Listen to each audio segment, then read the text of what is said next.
नमस्कार मित्रांनो, ठरलं तर मग या मालिकेत उद्याच्या भागात असं दाखवलं आहे की अर्जुनने वेषांतर केलेलं असतं. एका साधू महाराजांचं त्यांनी वेशभूषण केलेलं असतं आणि तेव्हा तोच हे सगळं परिधान करून चैतन्याच्या समोर येतो. तेव्हा चैतन्य म्हणतो की अर्जुन, तू कसलाच ओळखला जात नाहीये, तू अर्जुन असं वाटतच नाही. खूप म्हणजे प्रॉपर हे सगळं तुझ्यावर मॅच झाले, तू कुठल्याच अँगलने अर्जुन वाटत नाही आहेस, असं सगळं चैतन्य त्याला बोलतो.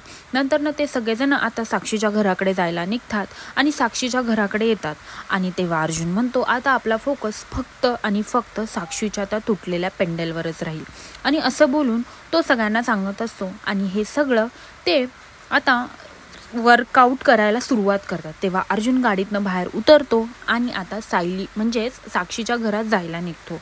आणि आता तो घरात जातो तेव्हा तिथे महिपत, साक्षी, प्रिया तसाच नागराज हेच सगळे तिथं बसलेले असतात आणि अर्जुन ह्या सगळ्यांना पाहतो की ही म्हणजेच प्रिया आणि नागराज काका पण महिपतला सामील आहेत. आता अर्जुनच्या पुढे खूप मोठा खुलासा झालेला असतो आणि अर्जुनला आता सगळ्या बारीक बारीक गोष्टी चांगल्याच लक्षात आलेल्या असतात. आणि आता प्रिया आणि नागराज हे दोघे पण चांगलेच आता अर्जुनच्या तावडीत सापडलेले असतात, पण ते अर्जुनला बघून सुद्धा अर्जुनला ओळखलं नसतं. आता अर्जुन पुढे काय करेल की जेव्हा आता त्याला कळलं आहे की याला प्रिया एकटीच सामील नसून तर नागराज पण सामील आहे.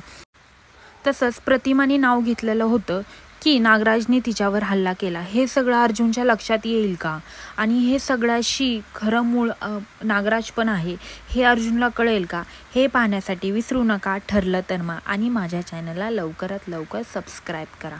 धन्यवाद.